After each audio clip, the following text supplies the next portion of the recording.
مولاي صل وسلم دائما أبدا. الحمد لله وكفى وسلام على عباده الذين اصطفى أما بعد فأعوذ بالله من الشيطان الرجيم. شهر رمضان الذي أنزل فيه القرآن صدق اللہ العظیم. میرے معزز بزرگوں اور بھائیوں، رمضان المبارک کا مہینہ شروع ہو چکا ہے.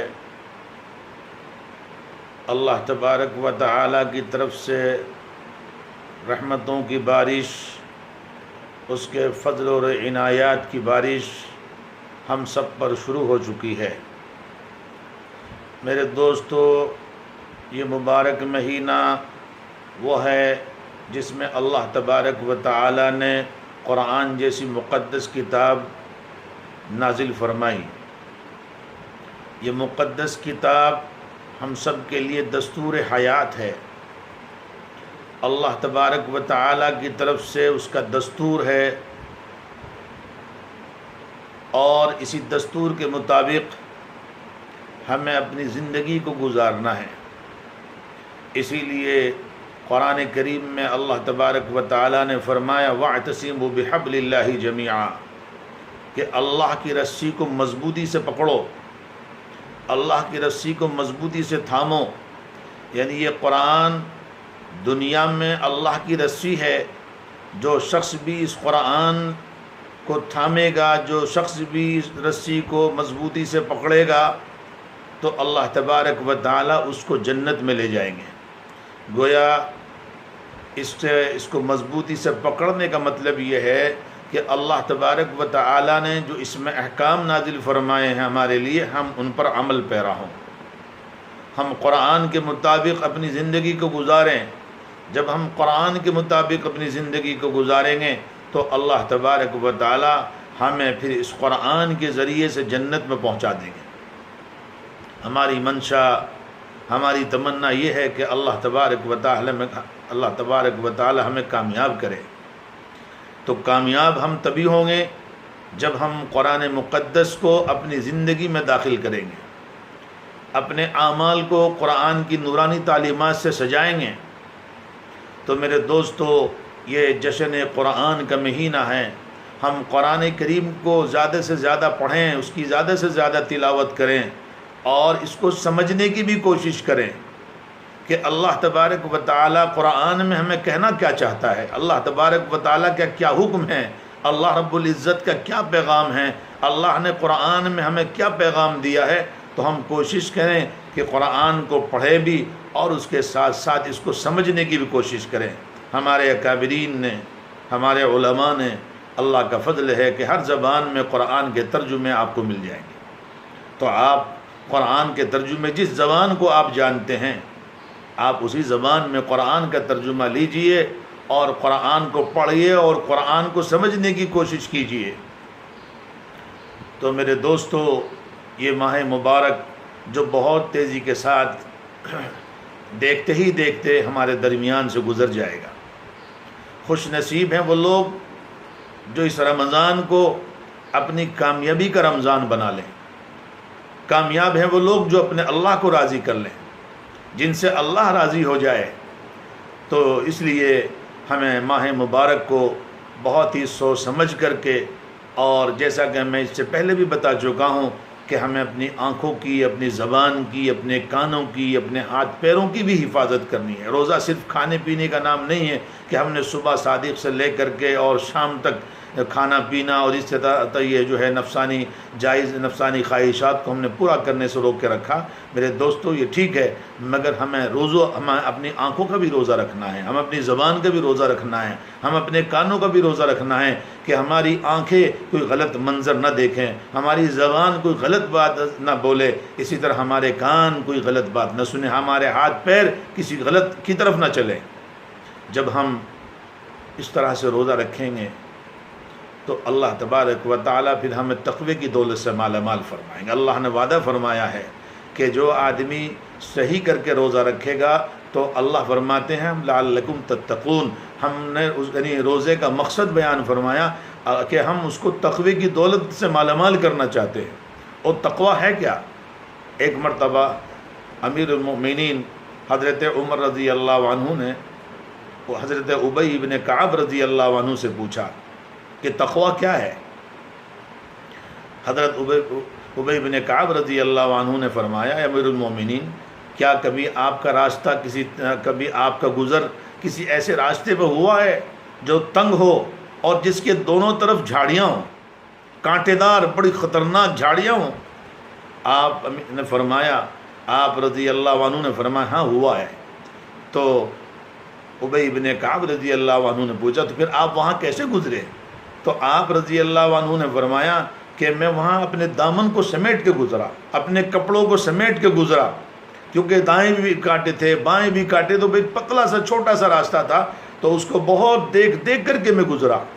تو ابی بن کعب رضی اللہ عنہ نے فرمایا، امیر المؤمنین، یہی تقویٰ ہے کہ دنیا میں ہمیں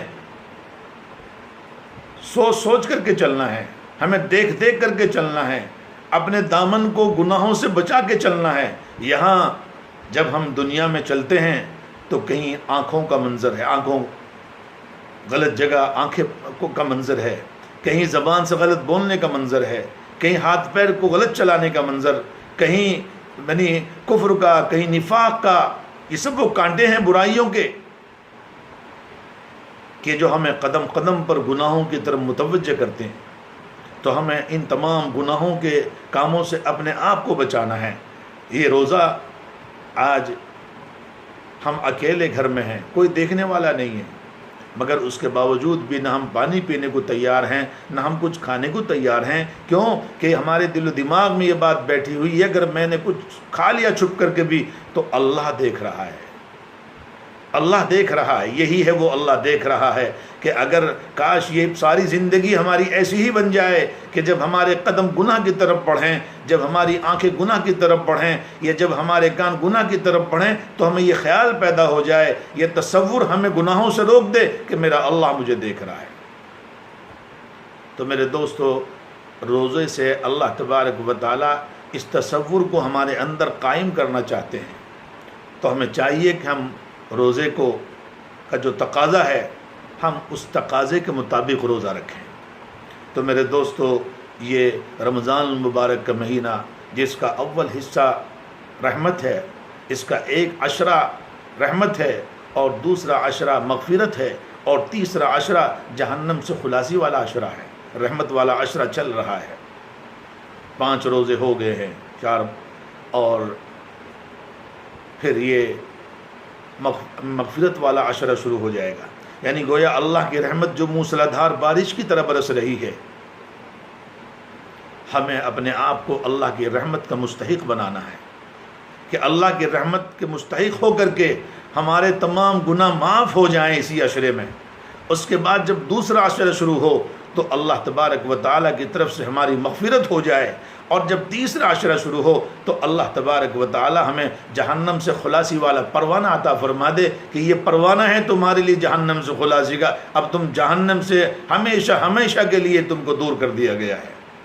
تو میرے دوستو، یہ موقع دیا اللہ نے ہمیں زندگی کا، اس وقت ہم اپنے اپنے گھروں میں بیٹھے ہوئے ہیں، ملک میں لاک ڈاؤن چل رہا ہے، ہمیں چاہیے کہ ہم اپنے اللہ کو راضی کریں اور اپنے اللہ کو منائیں، اپنی ضرورتوں کو اللہ کے سامنے رکھیں، ملک کے حالات کو اپنے اللہ کے سامنے رکھیں، اور جو ہے ہم جو اعمال ہم کر رہے ہیں، اللہ تبارک و تعالیٰ کی بارگاہ میں اس کو شرف قبولیت عطا فرمائیں، یعنی اللہ تبارک و تعالیٰ سے دعا کریں کہ اللہ جو بھی ہم اعمال ٹوٹے پھوٹے کر رہے ہیں، اے اللہ محض اپنے فضل سے اپنی بارگاہ میں شرف قبولیت عطا فرما دیجیے، اس لیے کہ اللہ تبارک و تعالیٰ ہی اپنے فضل سے ہمارے اعمال کو قبول فرمائے گا، ہمارے کرنے سے کچھ نہیں ہوگا۔ یہ اعمال جو ہم کر رہے ہیں، جو نیک اعمال کی ہمیں توفیق مل رہی ہے، یہ توفیق بھی اللہ رب العزت کی طرف سے مل رہی ہے۔ اللہ تبارک و تعالیٰ ہمیں کچھ دینا چاہتا ہے، تو ہمیں چاہیے کہ ہم صحیح طریقے سے اعمال کو بھی کریں، اور اس کے ساتھ ساتھ پھر اللہ تبارک و تعالیٰ کے یہاں اپنے اعمال کو دعاؤں کے ذریعے سے قبول کروائیں۔ اللہ کے ہاں قبول ہو جائے گا تو پھر وہی عمل ہمارے لیے نجات کا ذریعہ بن جائے گا۔ اسی لیے کوئی عمل سے آدمی جنت میں نہیں جائے گا، بلکہ اعمال اللہ کی رحمت متوجہ ہونے کا ذریعہ ہے، اللہ کے فضل کو متوجہ کرنے کا ذریعہ جو ہے وہ نیک اعمال ہیں۔ اب کس عمل پر اللہ رب العزت کا فضل متوجہ ہو جائے گا، وہی عمل ہمارے لیے جنت میں جانے کا سبب بن جائے گا۔ اور کوئی برائی، ہزاروں برائیاں ہیں، برائیاں اللہ کے غضب کو متوجہ کرتی ہے، اللہ کے غصے کو متوجہ کرتی ہے، اللہ کی نافرمانی اللہ کے غصے کو متوجہ کرتی ہے۔ اب کون سی نافرمانی پر اللہ کا غصہ متوجہ ہماری طرف ہو جائے گا، پھر وہی برائی ہمارے لیے پکڑ کا ذریعہ بن جائے گی، وہی برائی ہمیں جہنم میں لے جانے کا ذریعہ بن جائے گی۔ تو اس لیے میرے دوستو، برائی چاہے چھوٹی ہو چاہے بڑی ہو، ہر برائی سے ہم اپنے آپ کو بچانا ہے، اور نیکی چاہے کوئی چھوٹی نیکی ہو چاہے بڑی نیکی ہو، ہمیں کوئی نیکی جان بوجھ کر کے نہیں چھوڑنا ہے۔ حضرت بایزید بسطامی رحمۃ اللہ علیہ بڑے بزرگوں میں گزرے ہیں۔ جب ان کا انتقال ہوا، مختصر جب ان کا انتقال ہوا تو کسی نے خام میں پوچھا کہ بایزید، اللہ کے یہاں کیا معاملہ پیش ہوا؟ فرمایا کہ بس اللہ کے فضل سے میری بخشش ہو گئی، اللہ نے ایک معمولی سا عمل تھا اس کو قبول فرما لیا، اور وہی عمل میرے لیے نجات کا ذریعہ بن گیا۔ فرمانے لگے کہ ایک دن میں فجر کی نماز کے لیے گھر سے نکلا تو دیکھا کہ ایک بلی کا بچہ سردی کی وجہ سے باہر میرے دروازے پہ ٹھٹر رہا ہے، تو میں نے اس کو اٹھایا اور اٹھا کر کے لے جا کر کے اپنی رضائی میں، اپنے لحام میں بٹھا دیا اس کو۔ تو اللہ تبارک و تعالیٰ کو یہ ادا میری پسند آئی، اور یہی عمل میرے لیے نجات کا ذریعہ بن گیا۔ اللہ کی مخلوق پر ہم نے رحم کیا، اللہ نے مجھ پر رحم کر دیا۔ تو میرے دوستو، نیکی چاہے چھوٹی ہو چاہے بڑی ہو، ہمیں یہ سمجھ کر کے نہیں چھوڑنا چاہیے کہ یہ تو چھوٹی سی نیکی، یا یہ تو عمل سنت ہی تو ہے، یا یہ مستحب ہی تو، اس میں کیا ملے گا۔ آپ نہیں جانتے کہ ہو سکتا ہے یہی مستحب، ہو سکتا ہے یہی سنت جس کو میں بہت معمولی سا سمجھ رہا ہوں، ہو سکتا ہے یہی اللہ کی رحمت ہونے کا، اللہ کی رحمت اور اس کے فضل کو متوجہ ہونے کا ذریعہ بن جائے۔ اور یہی جب اللہ کی رحمت متوجہ ہو جائے گی، اللہ کا فضل میری طرف متوجہ ہو جائے گا، اور پھر میرے لیے یہی جنت میں جانے کا ذریعہ بن جائے گا۔ اسی لیے یہی گناہ کا معاملہ ہے کہ چاہے گناہ چھوٹا ہو یا بڑا ہو، یہ نہ سوچے کہ یہ تو بہت معمولی سا گناہ ہے، اس سے کیا ہوگا، پتہ نہیں اللہ تبارک و تعالیٰ اسی گناہ کی وجہ سے ہم سے ناراض ہو جائیں، اور وہی گناہ اللہ کی ناراضگی اور اس کے غصے کا سبب بن کر کے ہمارے لیے جہنم میں جانے کا راستہ بنا دے۔ تو اس لیے میرے دوستو، ہمیں ہر گناہ سے اپنے آپ کو بچانا ہے، اور کوئی بھی خیر کا کام، کوئی بھی نیکی کا کام ہمیں چھوڑنا نہیں ہے۔ اللہ تبارک و تعالی مجھے بھی اور آپ کو بھی عمل کی توفیق عطا فرما دے۔ وآخر دعوانا الحمد للہ رب العالمین۔